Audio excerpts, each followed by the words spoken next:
There are just so many different ways of talking to the body, doing the palpation. There's so many different techniques. There's this general listening, there's a local listening. You can also feel the yang rhythm, which is an expression of the qi. You can also feel the fluids. You can also feel the state of qi. So all of these can be used. All of them are very, very helpful in making the diagnosis, in finding the place to treat, and the amount of treatment that's necessary. I'm Michael Max, and this is Qiological. The most transformative journeys are not those we gain through acquisition, but those where we have shed our limitations, ignorance, and willful blindness. Learning medicine is not simply the acquisition of theory, technique, and skill. It is also the wearing away of the misconceptions, fantasy, and wishful thinking that got us started on this journey. There's a rarely discussed missing element of learning. That would be unlearning. What we need to forget. What our families held as true that isn't.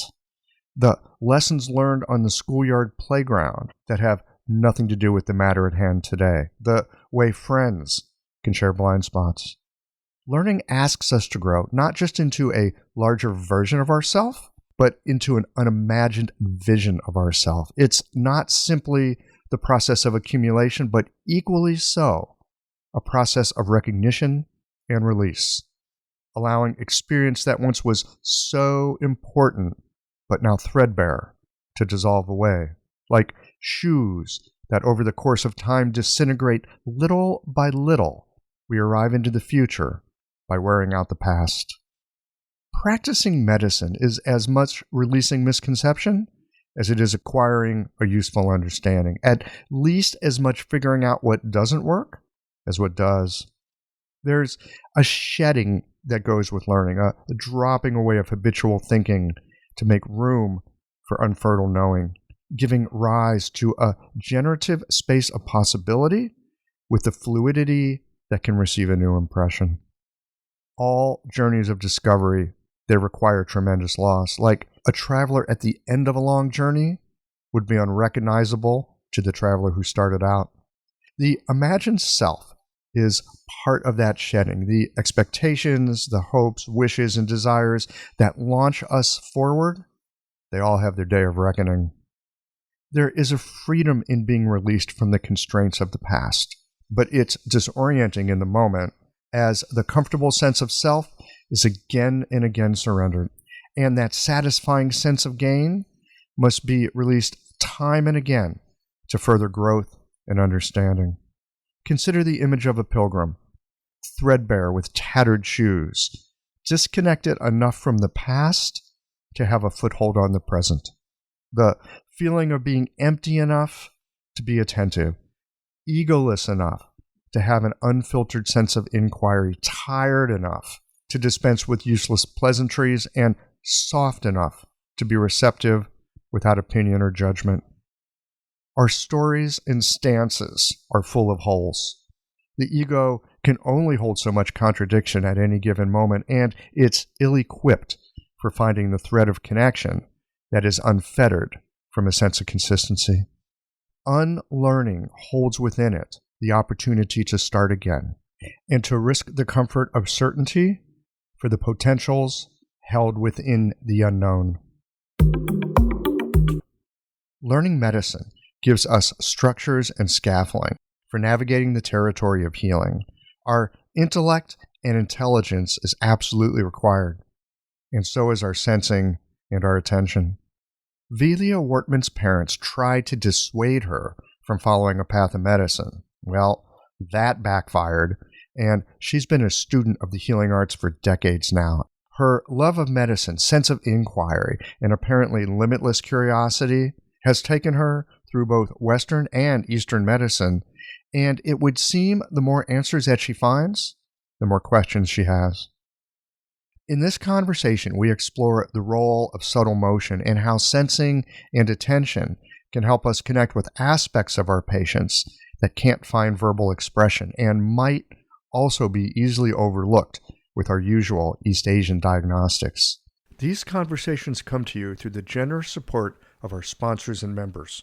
Blue Poppy, your new one-stop shop, has speedy shipping options on everything that you need for your clinic. It's Women's Health Month at Mayway Herbs. Check out their new website for learning resources on helping women with herbal medicine. Are you a creature of habit?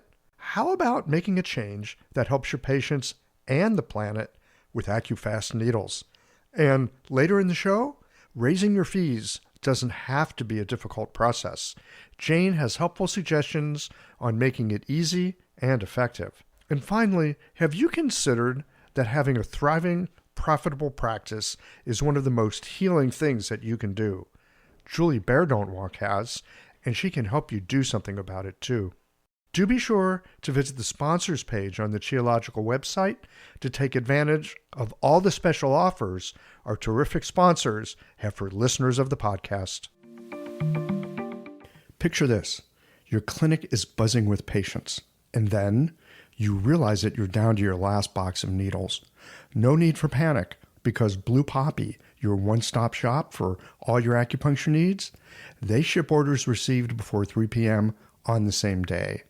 With a quick visit to Blue Poppy's website, you can order premium needles, herbal formulas, and that special Dr. Bob's oil that your patients love. Blue Poppy understands practitioners can't keep patients waiting. That's why they strive to get you what you need when you need it. From high-quality Chinese herbs and formulations to acupuncture supplies and clinical essentials, Blue Poppy has served practitioners for nearly 40 years with products that meet the highest of standards. Discover everything Blue Poppy has to offer by visiting www.bluepoppy.com, and don't forget to subscribe to their mailing list for exclusive offers and more. Hi folks, I'm Yvonne Lyle, president of Mayway Herbs. May is Women's Health Month, and as a women-owned and women-run business, we especially love how Chinese medicine can support wellness through every stage of a woman's life. So in this month's newsletter and podcast, we're covering topics like PMS, pregnancy, menopause, and osteoporosis. We'll share expert insights and effective treatment strategies you can put to good use in your clinic. Our Plumflower brand line includes herbal tea pills, tablets, extract granules, and organic herbs, all of which you can find on Mayway.com, and where you can also find articles, videos, and other resources to support your practice. Since 1969, Mayway has been a trusted source for high-quality herbal products. In these challenging times, please know that we remain committed to keeping our products accessible and affordable so you can take care of yourself and your patients. As always, thank you for supporting Real Chinese Medicine. Daily habits and routines feel comforting, familiar, easy, automatic. That's the power of repetition. You've worked out the kinks and can do it with your eyes closed. But what if you shook things up? What if you ditched the old routine and tried something new? Hi, I'm John Sten. I've practiced acupuncture for over 30 years, and together with my wife Kelly, we created the world's first eco-friendly acupuncture needle. The AccuFast earth-friendly needle system cuts your packaging waste by 60 to 90%, depending upon your needle type, speeds up your needling, gives you more control, and best of all, while you're healing patients, we plant a tree for every 2 boxes your clinic uses. Thousands of acupuncturists have already made the switch. In just the last year, they've helped plant over 16,000 trees. Since we started, that number has grown to over 50,000. So break the routine. Be the change. Visit AccuFastNeedles.com. Your patients and the planet will thank you. It's our patient's vitality that does the healing. And this is a conversation about engaging that vitality. Let's get into it.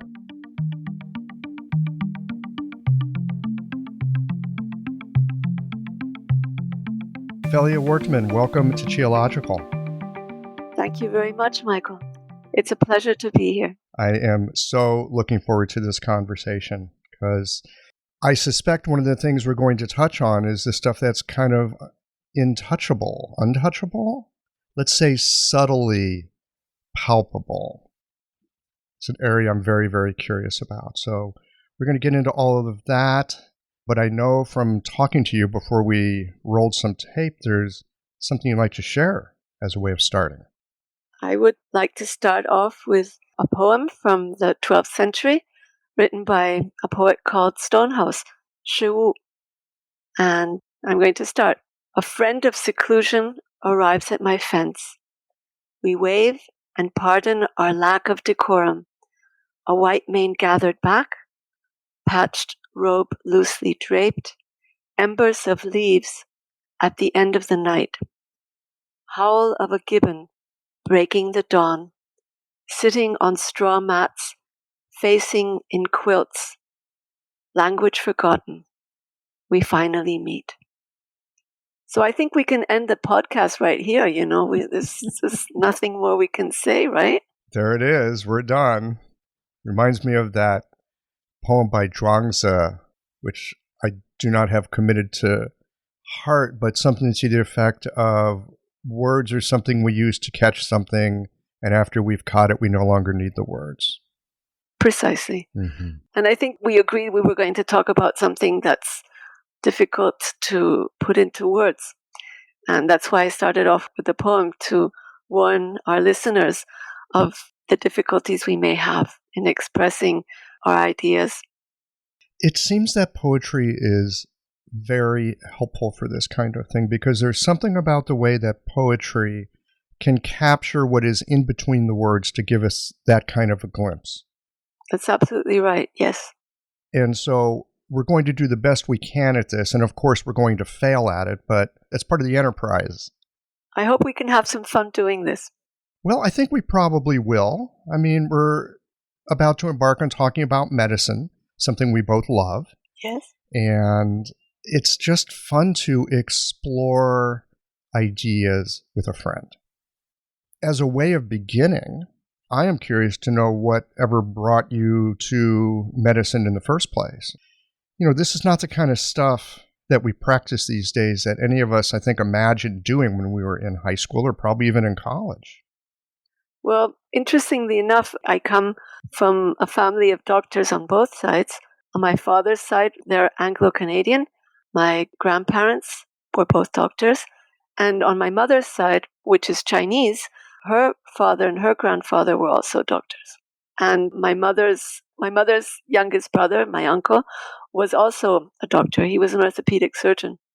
So when at the tender age of 15, I announced that I wanted to study medicine, the first thing that my parents did, who were obviously traumatized from the fact of being children of doctors, whatever that means, you can interpret it any way, they decided that they were going to put me off studying medicine. So they sent me to my uncle, who was practicing in northern Mexico in the state of Tamaulipas in Reynosa. And he had set up a series of so-called hospitales ejidatarios. He had been helping the small-scale farmers set up cooperatives, health clinics, basically. And some of these health clinics had operating rooms and delivery rooms and outpatients. So there I was, 15 years old, running around northern Mexico in the early 1970s with my uncle, who was an orthopedic surgeon, working in very remote areas with very, very poor patients and with very little equipment, delivering babies and doing reasonably serious orthopedic surgery. And I loved every single minute of it. And so I was not put off at all. So let me see if I have this right. They sent you there thinking, we're going to get this out of her system. Yeah. She'll go do something nice like become a school teacher. But no. Yes, it didn't work that way. I really loved it. And I got really hooked.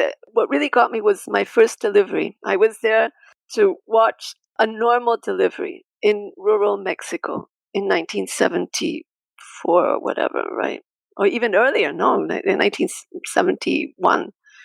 And so that blew me away. So I decided I was going to study medicine at that age. And I graduated from high school with 16, and I was parked at the University of Toronto for 4 years until I was 20.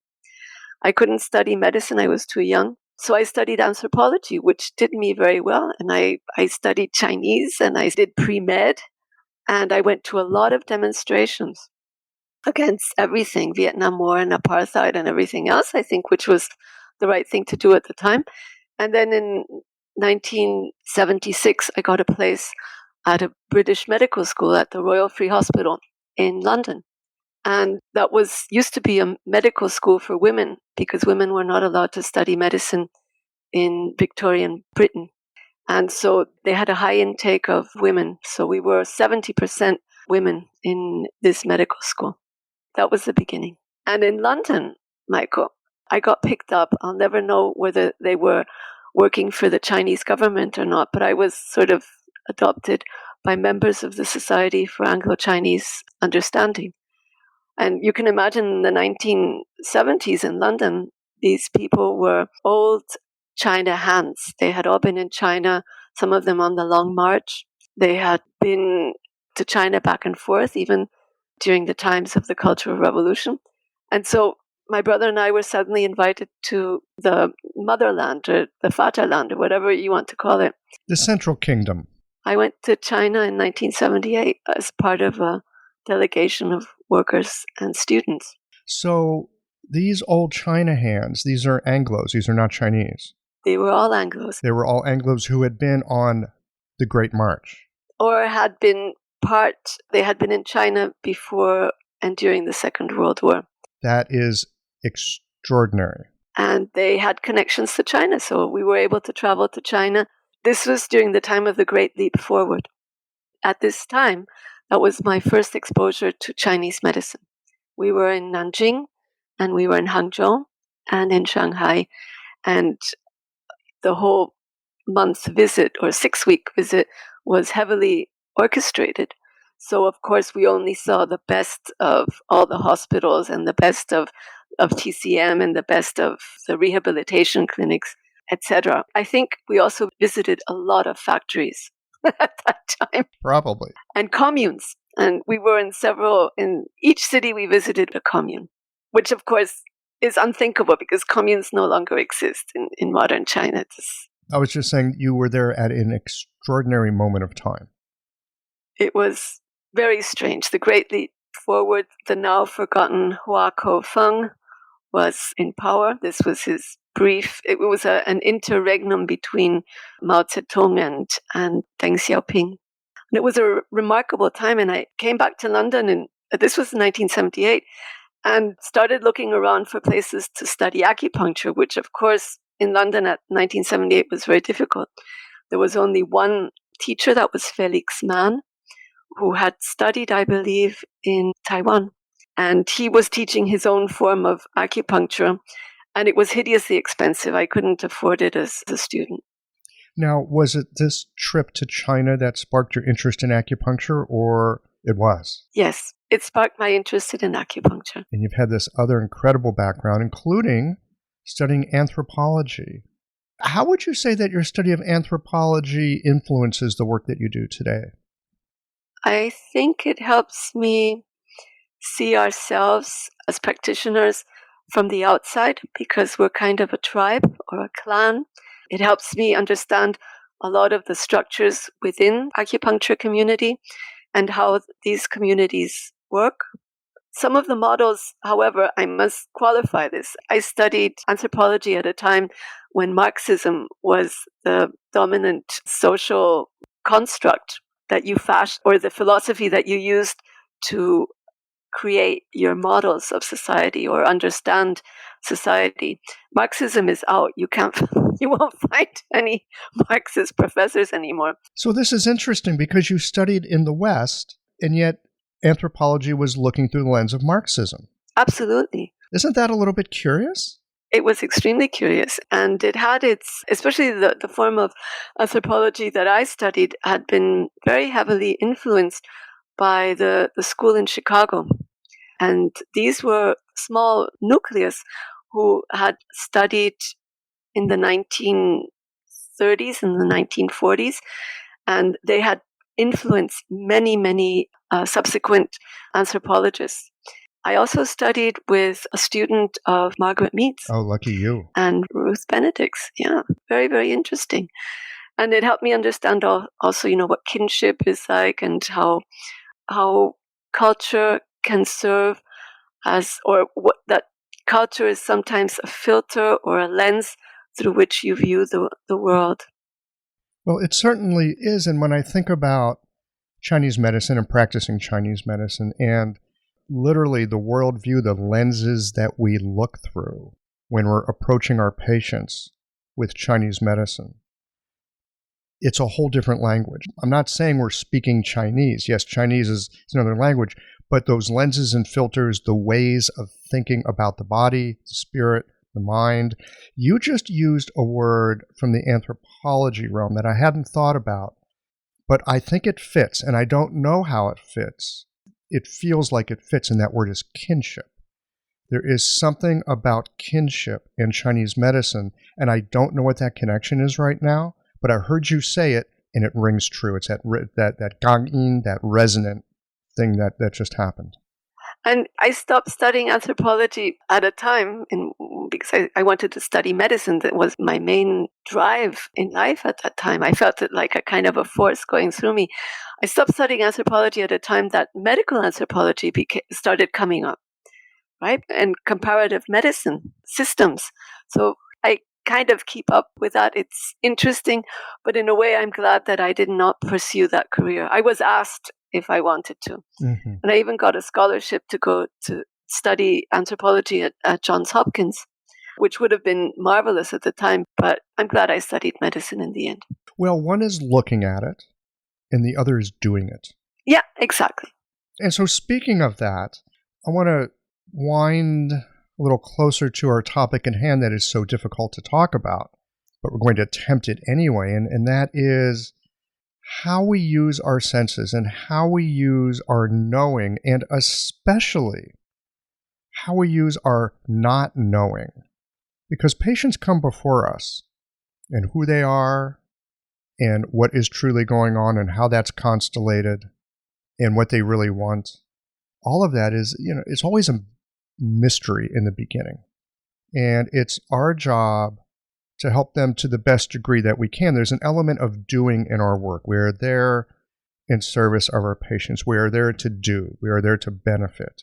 And yet, when it comes to some of this subtle work, like you guys are doing with engaging vitality, there's a big element of not doing. There's a big element that it seems to me, has more to do with being than doing, and yet both of these are necessary. And that's entirely right. But before I answer your question completely, I'm going to digress slightly. Because after I graduated from medical school, there were 10 years when I didn't do acupuncture. I didn't learn more acupuncture. I was not exposed to more acupuncture. And during this time, I really consolidated my medical knowledge. I also learned Western naturopathy, which is really big in Germany. I moved to Germany, and in Germany, all the GPs, all the pediatricians, a lot of internal medicines do natural medicine, and Western natural medicine is very complex in itself. And then in the 1990s, I started studying, because it became possible, I started studying acupuncture, and then followed by Chinese herbal medicine, followed by nutrition. So by the time 1995 rolls around, I had this huge body of knowledge. It was like 3 different languages in my head. Western medicine, naturopathic medicine, which is huge with herbs and different water cures and poultices and all the rest. And then this huge block of Chinese medicine. And so in 1995, I finally had my own practice. And you have the patient in front of you. You have all this knowledge. You don't know when to begin. You don't know which filter to use, right? Yes, exactly. What is going on?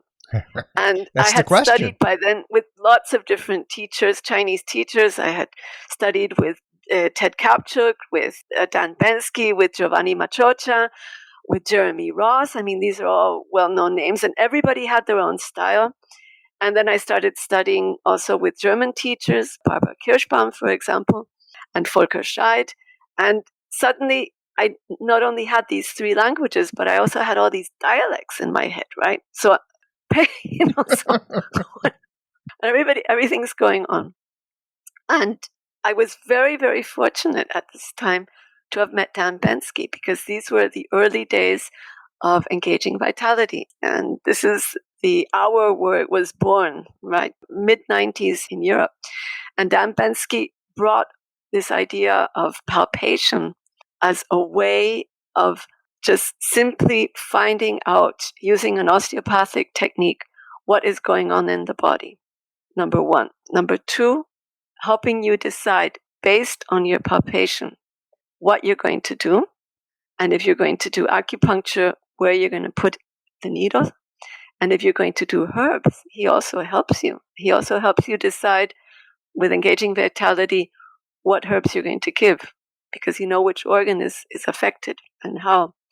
And then finally, and really, really important, because especially after I had gone to China and studied acupuncture there and come back, the problem of overtreatment. When do you stop treating? So all of these things you can sort out with engaging vitality. And you can filter out a lot of the useless information, which is not going to help you. You're thinking patient has a stomach ache. Western doctor thinks, this must be a tumor, right? This is kind of, MRT. The naturopathic doctor thinks, this is this homeopathic remedy. And the Chinese doctor is thinking, liver is attacking spleen, right? And the patient may have something completely different. It may be pain radiating from the back because the patient has a slip disc, something like that, something very simple. And you're going to sort that out simply by feeling the patient. And the body's going to tell you what it is. So this was fabulous. It was great. This episode is brought to you by Jane, the clinic management software that honestly just makes running a practice easier. Let's dive into something that's never easy, but sometimes necessary: raising your fees. It can feel awkward, right? But here's a tip that can really help. Consider offering flexibility to your patients as you introduce the change. When patients face new fees, it's natural for them to feel uncertain or concerned. That's where flexibility can really make a difference. Offering options like a phased increase, suggesting a payment plan, or even taking a moment to talk things through can help to ease the transition. These thoughtful gestures show your patients that you're listening and care about them, which strengthens the trust you've worked so hard to build. If you're looking for more ideas on how to navigate these kinds of changes, head to frontdesk.jane.app and check out the article, How to Tell Clients You're Raising Your Fees. One last thing, if you're ready to give Jane a try, you can use the code CHIOLOGICAL for a 1-month grace period on your new Jane account.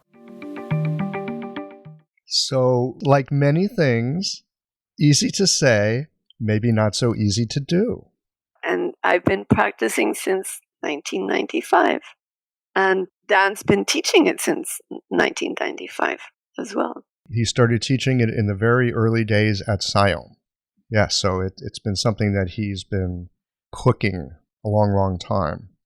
And the other thing about it is that it not only helps you decide what the treatment is and where the treatment is, but more importantly, I think, at least for me, it's a way of gauging, and I think you alluded to this with overtreatment, but it's a way of checking for yourself, how is the treatment going? Yeah. Am I getting a response with this needle? Is it the response I expected? I've got an idea in my head of what might be good for the patient. That's just an idea in my head. If I can get some information from the body itself, saying, yes, that's helpful, or no, that's not helpful, that takes the guesswork out of it. That being said, we're talking about some very subtle sensing here. And so I have a question for you. This is a question that goes through my mind all the time as I work on refining this. I'm listening. The question is, how do you discern subtle motion that you're feeling from your own wishful thinking? This is a very good question. And I think Dan, when Chip Chase was alive, he's also responsible for, Chip was responsible for refining some of the teaching techniques for engaging vitality, because not all of us are innate osteopaths like Dan. Dan would frequently ask Chip, how do we know we're not making this up, right? What we're feeling. And it's very easy. You touch the table, you touch the treatment table. Treatment table shouldn't be moving unless you're in Mexico City, right?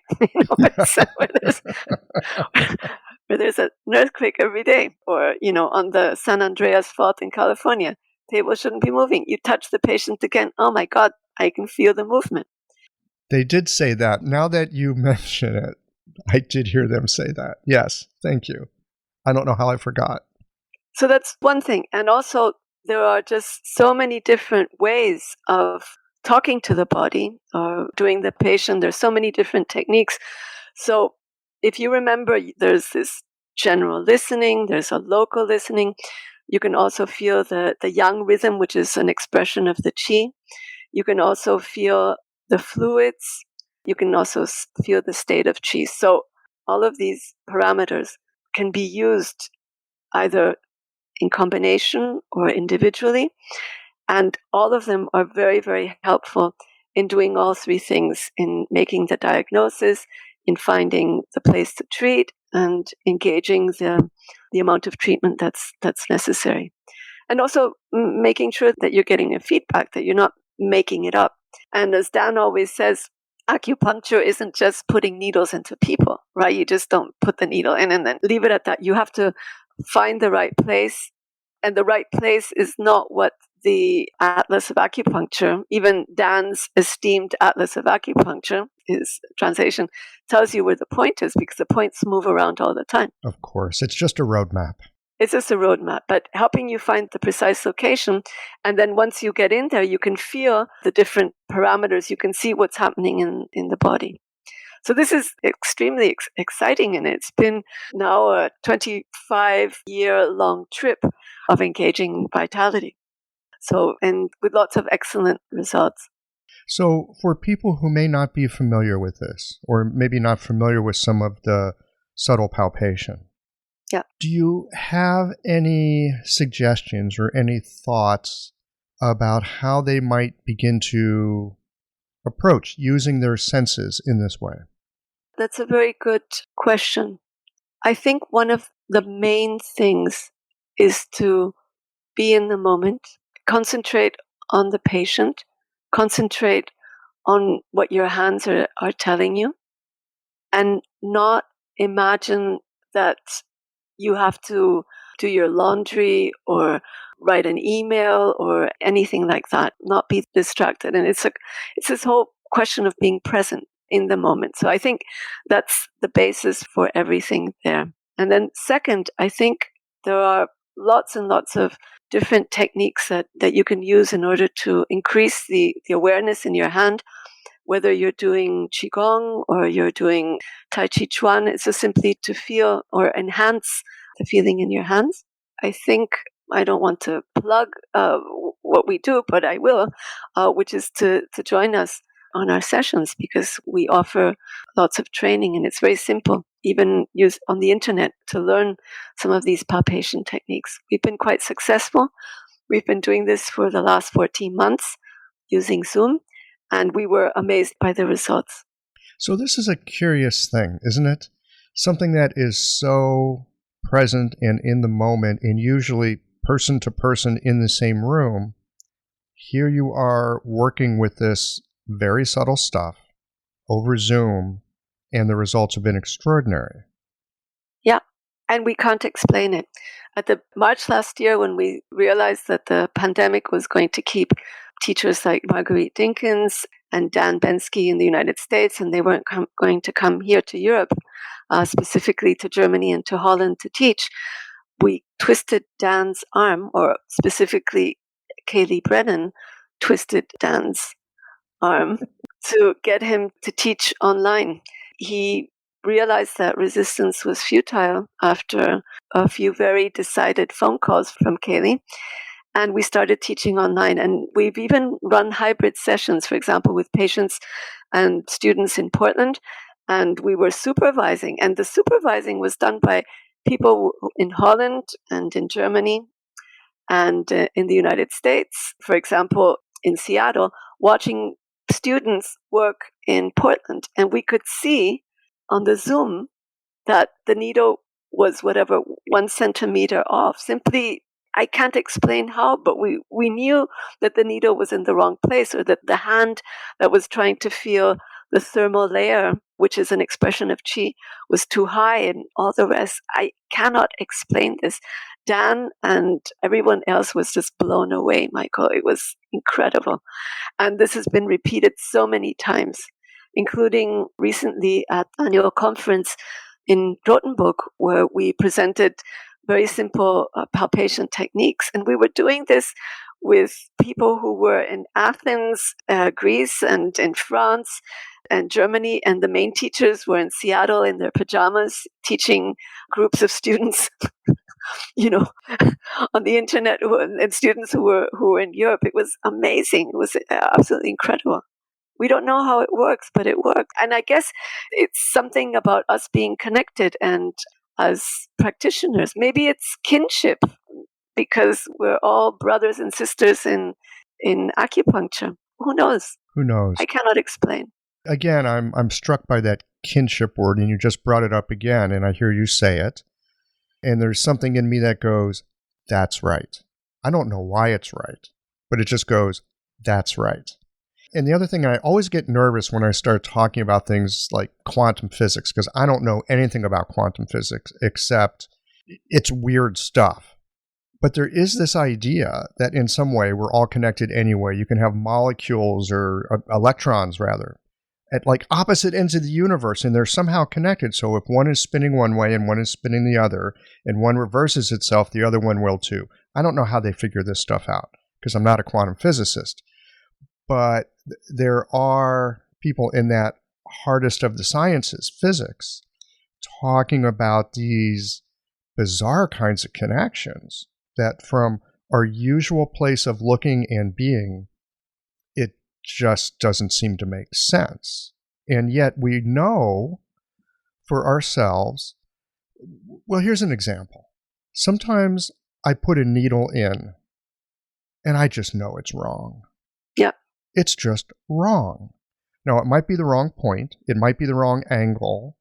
Or again, like you guys talk with engaging vitality, it could be off by just a millimeter or two. Or maybe it's just the way that I put the needle in and I wasn't attending in quite the right way. And if I just hang out with it a bit, something else will happen. There's that as well. Well, I'm going to say kinship here, but again, I think we're also talking about gangin, we're talking about resonance, how things are connected to each other in ways that our conscious, rational mind just doesn't have the capacity to understand. There's all these aspects of our brain, there's all these aspects of our body that are just working away doing their thing. Our intestines are peristalsing, our hearts are beating, our cells are respiring with whatever they do. None of that is in our conscious purview. I agree. And this was something that I was noticing in around 1995, even, after having studied with Giovanni and with Jeremy Ross, because their form of acupuncture was also very subtle and they were very, very good, right? But there was something missing. And one of the things that Dan and Chip and Marguerite have helped all of us do is that you can actually quantify this, right? You can actually measure what's going on. You can actually say, I can feel this, and this was this much, and there was a thermal layer that was 5 centimeters, and now after putting in the needles in the right place, the thermal layer has gone up to what it should be at around 30 for a young person. We also do things in the spirit of treatment being a call and response. We also do things like after we've inserted the needle, look at the tongue. Again, check the tongue again. Yes, absolutely. And you check then the other parameters, the yang rhythm or the height of the thermal layer. Then you put in the next needle, which you originally thought you should put in. And that needle still feels good. And then you check the parameters, the tongue gets better, the patient feels more expanded, the blockage that you detected before in the local listening is gone. All of this seemed to me, after I met Dan, much more systematic, right? Because Giovanni would just put in the needles and then sit down and write notes and then not really pay attention to what the patient was. He'd just figure, okay, good, the half hour is gone and that was it. But with Dan, it's all doing call and response all the time. And one of the things that's really surprising is you start off treatment, with maybe a 4-needle combination, which I learned, for example, from Wang Chuyi. And I went to do the 4-needle combination. And then after 1 needle, I realized, damn, it's over, right? That's it. There it that's is. all I need to do. Yes. Oh, this is embarrassing. I keep on thinking, what's the patient going to think? This it's like patient, 1 needle, like, what the hell? this is 1 needle, what the hell, right? But, the tongue is good and, everything is going. And I'm thinking, maybe I should do something else just for show. I have been in that same boat. It's a wild ride when you start doing this kind of stuff. And teaching this stuff on the internet. I agree. It gets weirder the more you get into it, huh? Yeah. And one of the things is, I'm going to tell you a very, really strange story about engaging vitality. In the last conference that we had in person in Rothenburg was 2019. And we got Dan to come over and teach from Seattle. And he taught 4 days, 2 of which he taught a class with 60 persons each. Okay. And it was huge. We had 60 people in a basketball gym in Rothenburg ob der Tauber, which is a very little town. So this was like their biggest venue. And there were 4 table trainers, including myself, who were assisting Dan, who was teaching. And we were split up into groups and we had to work at different tables. And I had a fellow teacher from South Africa, a German guy who had gone to South Africa. And I examined him, did the whole engaging vitality protocol, which we had been taught by Dan before, to show him. I used him as a demonstration. And I found that he had a hip blockage. And he had certain changes in other parts of his body, in which I could measure using the Yang rhythm. Okay. One of my fellow table trainers came by later on and he checked this guy again and he came to exactly the same conclusion, even without me telling him anything. So I thought, okay, well, maybe. All right. So we all go back to our seats and about 15 minutes later, one teacher who's Bart Vinches from Holland does a demonstration and he asks for a volunteer. And this guy from South Africa walks up to the front as the volunteer. And Bart Vinches does the demonstration. Dan is sitting next to me. And Bart finds exactly the same thing that I did and Felix did. Exactly the same thing. And put it all together into this beautiful Shaoyang disturbance diagnosis and had the same points that we did. And it was incredible. And Dan is sitting next to me, and I said, Dan, I can't believe this. This is ridiculous. And he said, no, it isn't. I've taught all of you to hallucinate in the same way.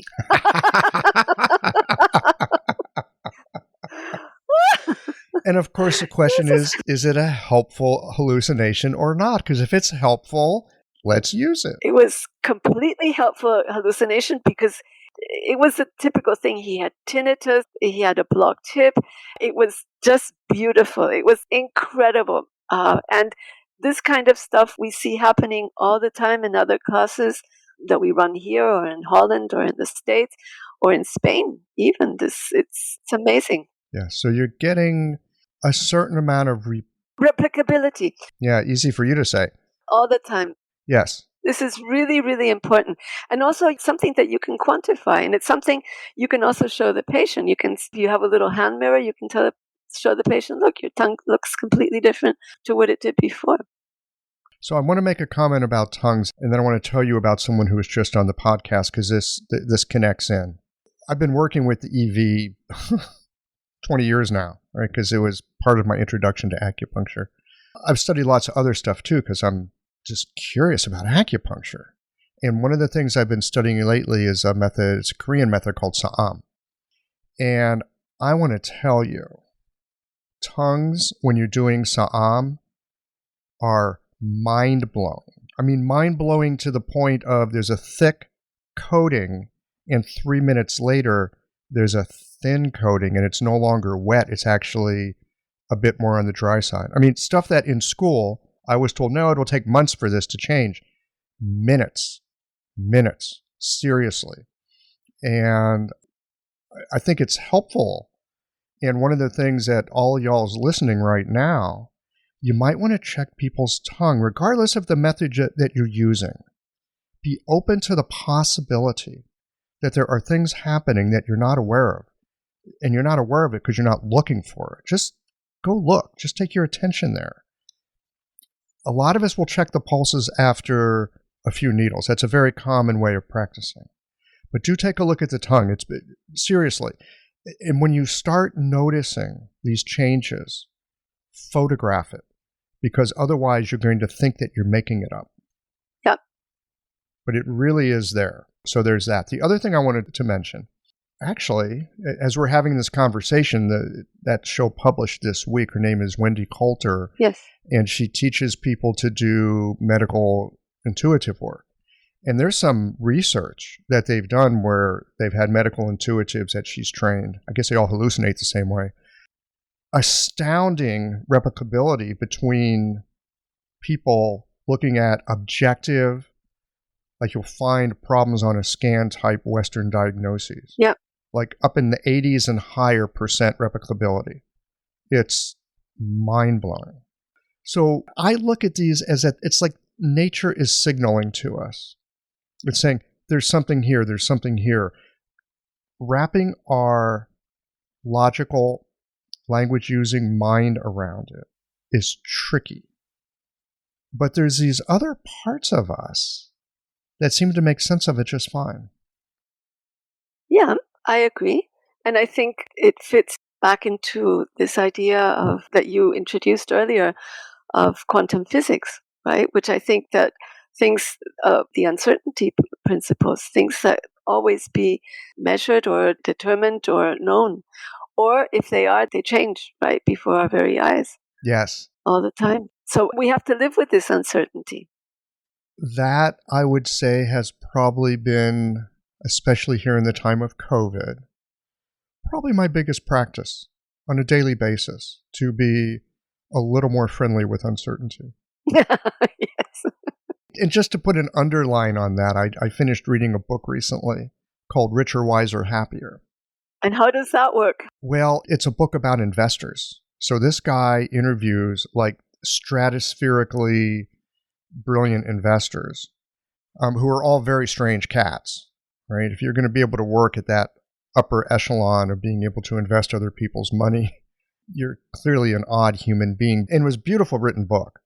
It's not a how-to book. It's more a look into the minds and the hearts of people that every single one of them talk about this, dealing with vast amounts of uncertainty. How do you keep yourself together, especially when you're dealing with your money and other people's in the numbers that trail in 6 and 7 digits? How do you deal with uncertainty? So for me, it was ostensibly it's a book about thinking about investing. At its heart, it's about how do you cope with uncertainty? What practices do you have? How do you orient yourself to that mystery?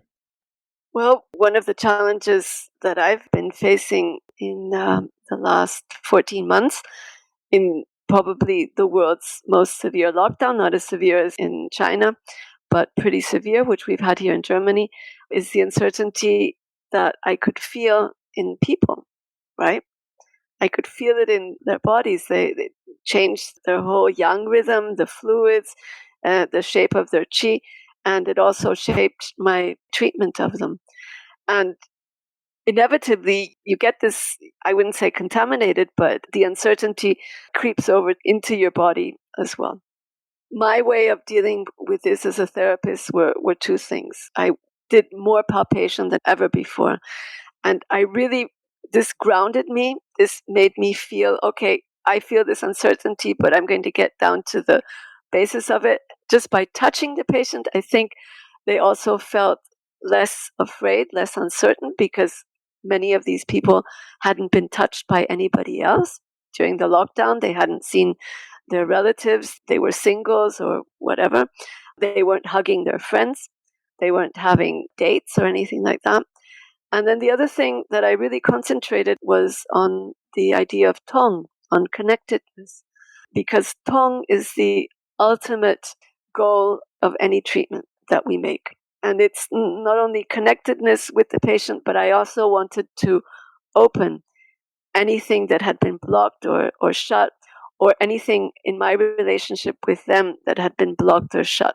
Because in times of COVID, a lot of discrepancies, a lot of controversies, a lot of conflicts came up in the society related to the way we behave in times of a pandemic, whether we're going to wear masks or not wear masks, whether it's correct what the government has done here in Germany, and now in the last 6 months, whether you're going to get a vaccination or not. And despite all these conflicts, I still wanted to remain connected, to be tongued, right, with them. And I wanted to open up, to tongue anything that had been closed due to fear or to misunderstanding between us. So these were the two main things that I've been concentrating on in order to overcome this problem of uncertainty. Having a thriving, profitable practice is one of the most healing things you can do as a healthcare practitioner. Because a robust business is the ultimate expression of vital chi. And that's the heart of our medicine. I'm Julie Bairdontlock, and I help practitioners grow nourishing, profitable, authentic businesses that embody the generative cycle of Chinese medicine. This isn't about all yang all the time. It's about expanding your own internal capacity, growing collaborative relationships with your patients for ethical patient retention, and marketing as an extension of this medicine, not a necessary evil. You already know that everything is connected in your patients' lives and bodies. The same is true for your business. When we align your systems, your schedule, your pricing, and your offerings with you, we create flow, which means more spaciousness, more impact, and more joy.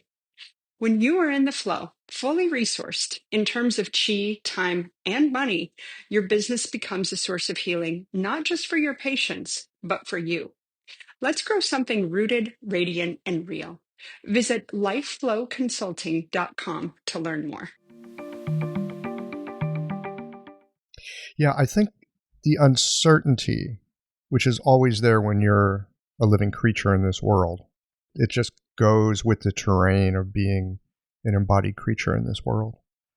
There's that, and then, like you say, your practice has been recently more touch, attending to Tong, and using it as an opportunity to learn more about what Tong is. Yep. Which is such an interesting character because it does mean to open, or it does mean to be clear in a way, but it also means to communicate. It's not just clear, but there's something happening within that clear channel.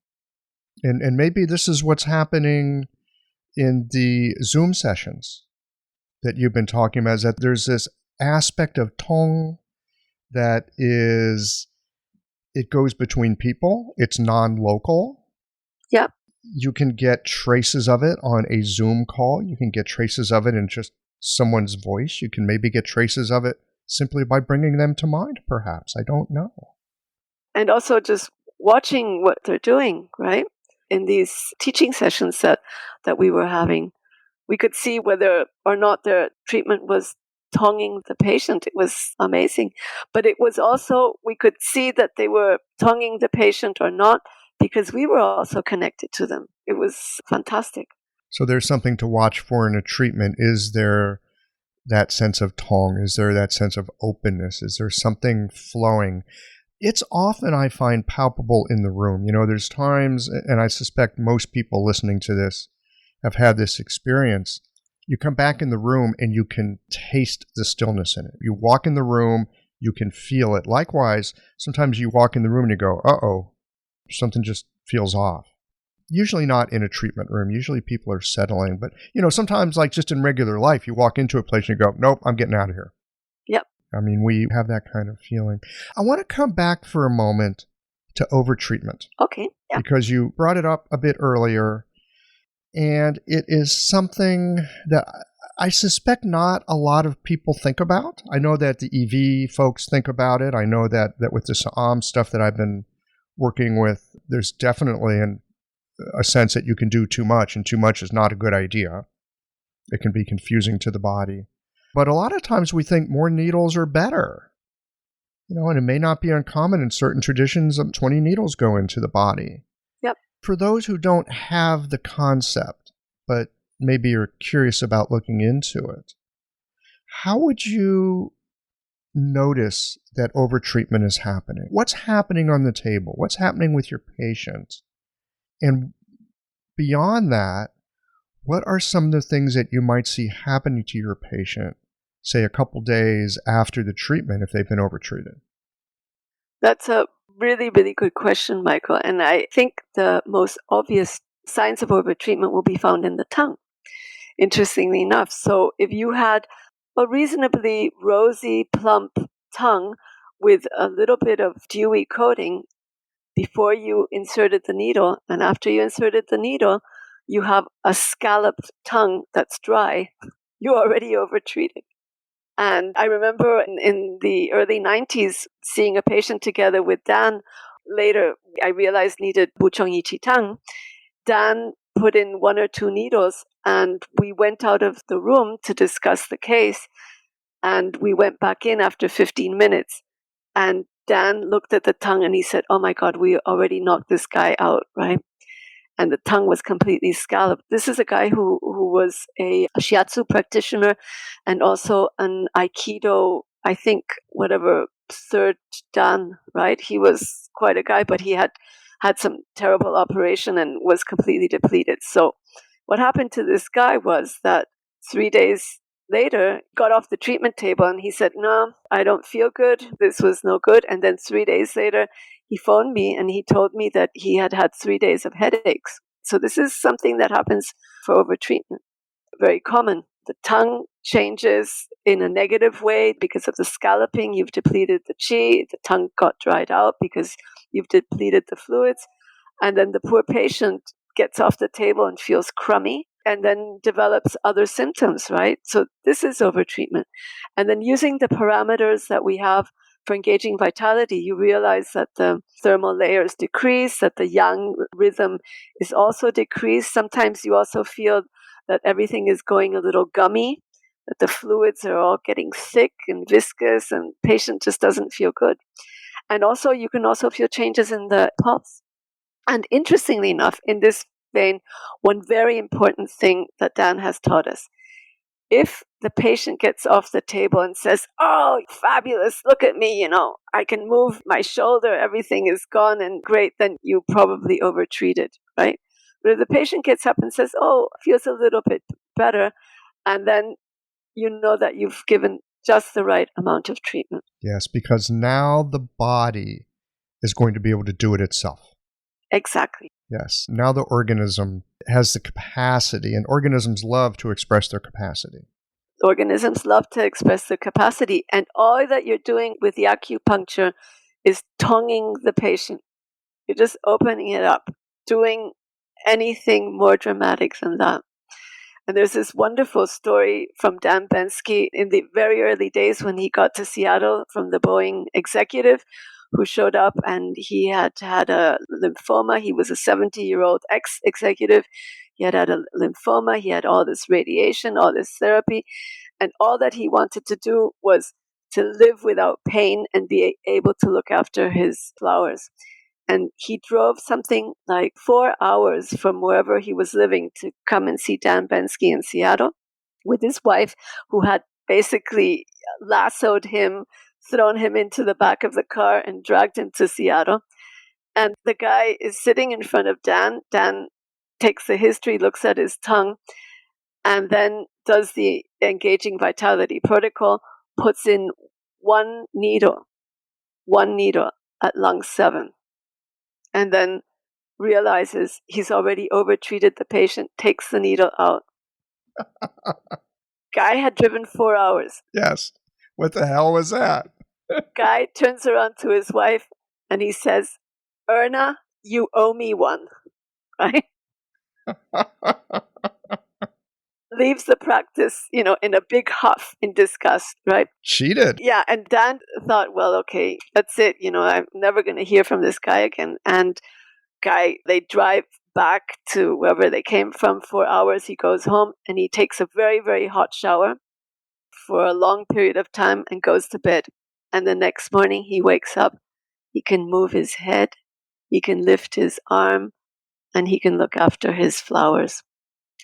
And this was the guy who sent everybody to dance practice. But this is the famous story. Erna, you owe me one. Well, it's so easy to think that more is gooder.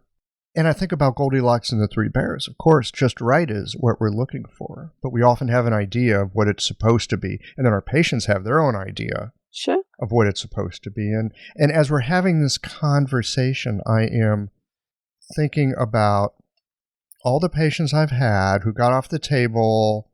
Maybe they were okay. I mean, sometimes I see people get off the table. I know they're better just by watching how they move. And sometimes, it's like, yeah, I don't know if that was so helpful. But sometimes we say acupuncture doesn't work, right? Oh, yeah, acupuncture didn't work for them. Acupuncture didn't help.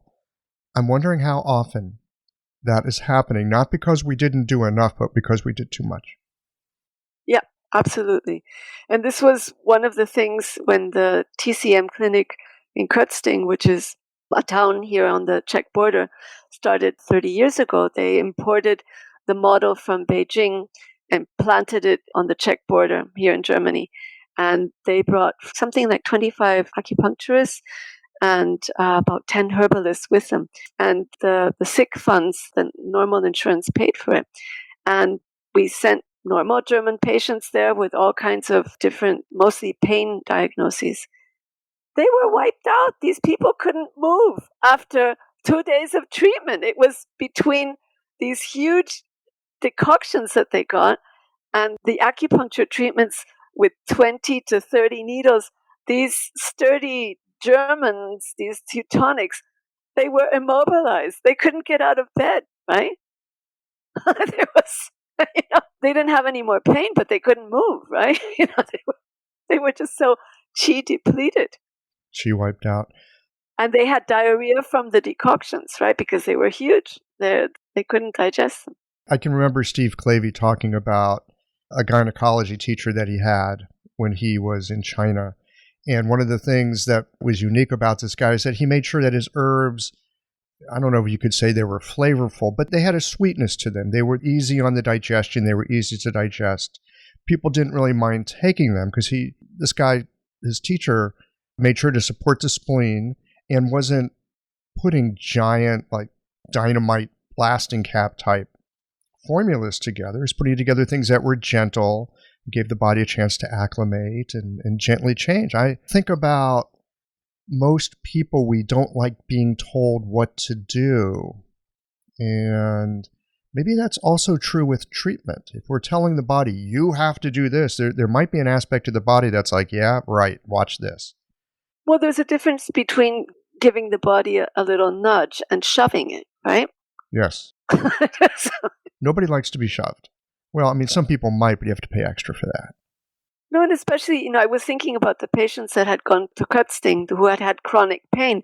They had a system of their pain, and they had kind of like this architecture, this building that was constructed out of pain. And I guess the acupuncturist from China wanted to shatter it, right?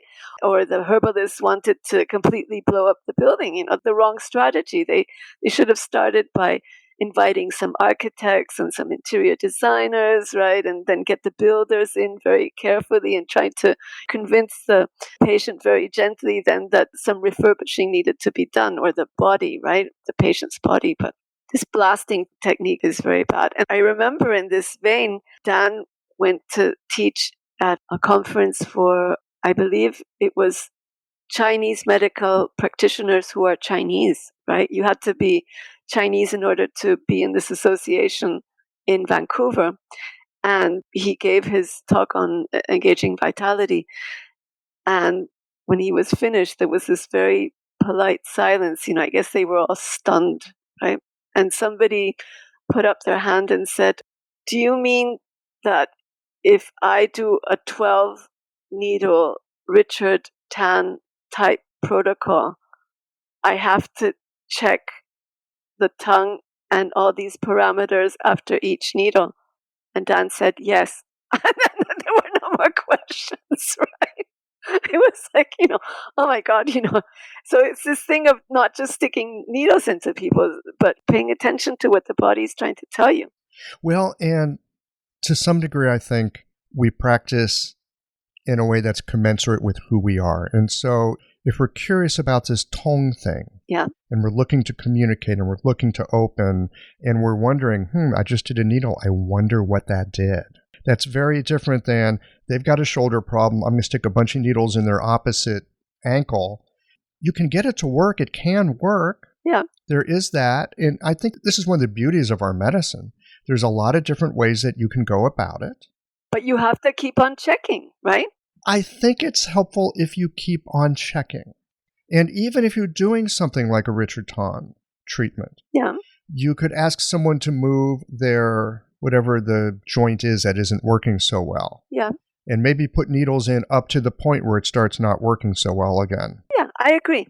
Because at a certain point, it would go the other way. If you've overtreated them, the range of motion might get worse. I don't know if that's true or not. I find myself saying that as we're having this conversation. I'm going to have to investigate this in my own clinic. But I suspect that's a way of checking. Yeah, and one of the nice things about engaging vitality is that it's inclusive. So if you really want to do a 12-needle protocol, then you have to pay attention every time, and you have to make sure that the needles are in the right place, not just where you think the points may be. And that's one thing. And you can also do engaging vitality techniques or the protocol if you're only doing ear acupuncture. For example, you can decide which ear is better, and you can decide how many needles you want to put into based on what your criteria are, the range of motion and the different parts of the body and the thermal layers. And you can even do then Korean hand acupuncture based, and then keep on checking using the engaging vitality. So it's very, very inclusive. And that's one thing I love about teaching about this, because everybody has their own way of practicing. Yes. Well, it seems in any learning that we do, there's an awful lot of unlearning that goes along with it. Yes, I love unlearning.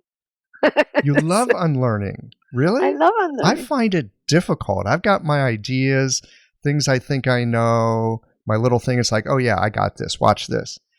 Having to unlearn that, I often find myself in a very vulnerable space. It's not always that comfortable. Tell me why you love it so much. I find it a little bit painful. Well, because if all you're doing is working with certainty and you are certain that you're right, then it gets boring. It's incredibly boring. I'll grant you that. Yeah, no. And working with uncertainty, it's kind of, I find it kind of sexy, I was wrong.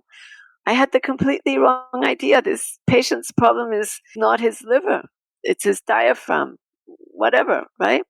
And I'm wrong. And that's okay that you're wrong and that you got things, that you're working with preconceptions. I find that very exciting. So it's a wild ride if you're talking to the body and not using your hands or using your senses and not using your brain all the time. It's fabulous.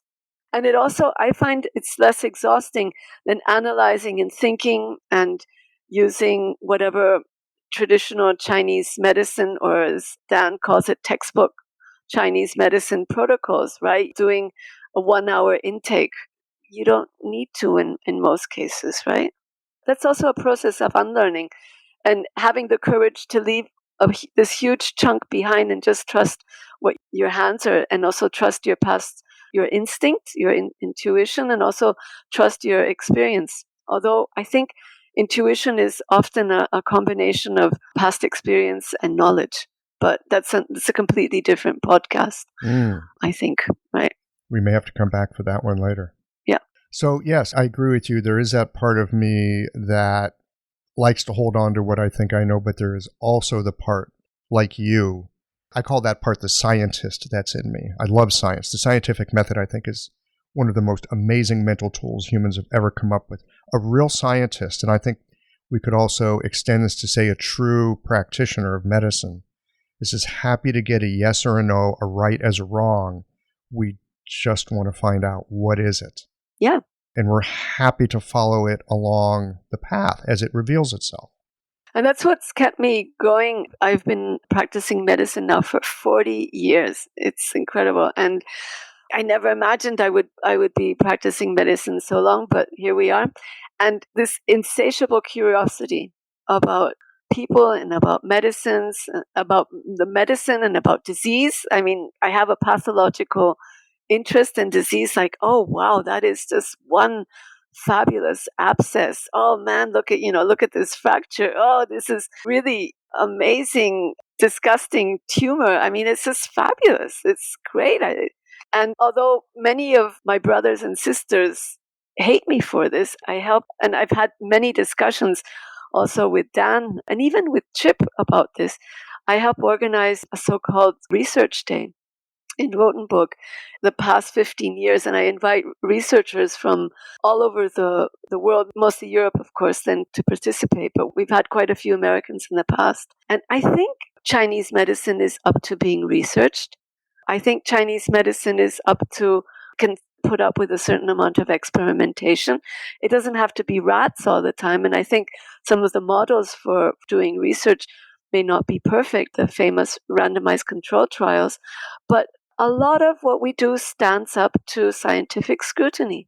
Well, it should. I mean, if it's real, if it actually is real, and apparently it is because people get better, it should be able to stand up to some way of quantifying it. Yeah, I agree. Which is another podcast. Actually, we've had some conversations here. Richard Hammerschlag has been on talking about some of the research methods that he uses.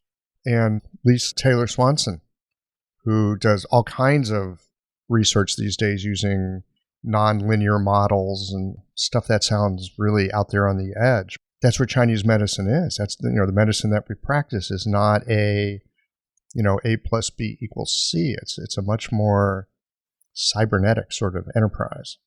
Yes, and one of my co-chairmen for the research session is a physicist called Florian Beisner. And his main interest is neuroanatomy and looking at all these areas of the brain. I didn't know these areas of the brain existed when I studied medicine 40 years ago, when I was in the anatomy room 40 years ago. Every year they discover a new part. It's incredible. And he's been looking at all these using different imaging techniques. And the amount of communication, information, stuff that goes on in these areas when you put in a needle is amazing, and it's quantifiable, and you can photograph it, right? You can film it. It's fantastic, right? You can't make this stuff up, right? No, you can't make it up, and fortunately, we get to play with it in our clinics and hopefully be helpful. Yes. I have thoroughly enjoyed our time together today. Same here. Thank you so much. Yeah, maybe we'll have to come back and talk about quantum physics and kinship. Let this ride for a bit and see where this kinship stuff goes. I really appreciate you bringing it up today. But I feel like your sister already. You are my brother. There we are. All right, sis. We'll have you back on, and we're going to talk more about kinship. I don't know what that conversation is going to be about, but when the time is right, we'll be doing that. I'll be here. Okay. Thank you so much, Michael. All right. Take care.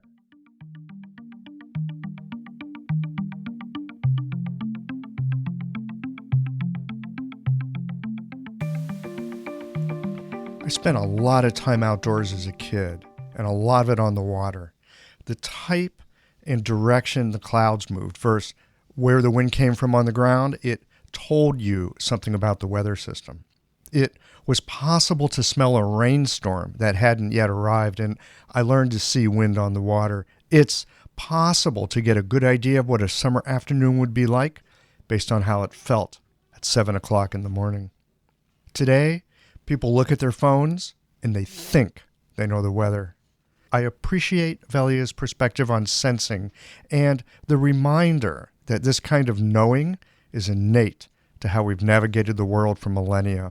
And while our modern medicine, with its fantastic imaging and capacity to look deep into our blood and fluids, are helpful measures, there is a sensing outside of words, much like being able to step outside and know a storm is on the way, that is a bit atrophied in our modern life. But the potential is there, should we choose to cultivate that capacity.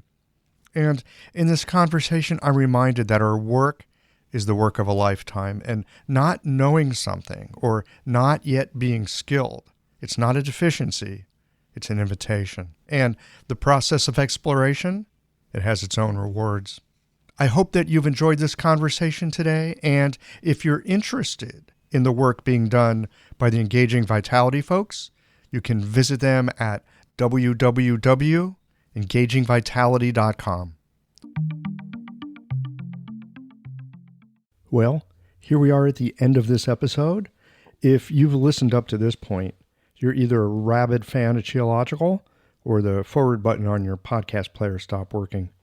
If you are indeed a fan of the podcast, you can help us to bring new episodes to our community of practitioners by supporting us with a membership or a one-time contribution. Details, of course, are on the website. That's it for today, friends. Join us again next Tuesday for another thoughtful episode of Qiological.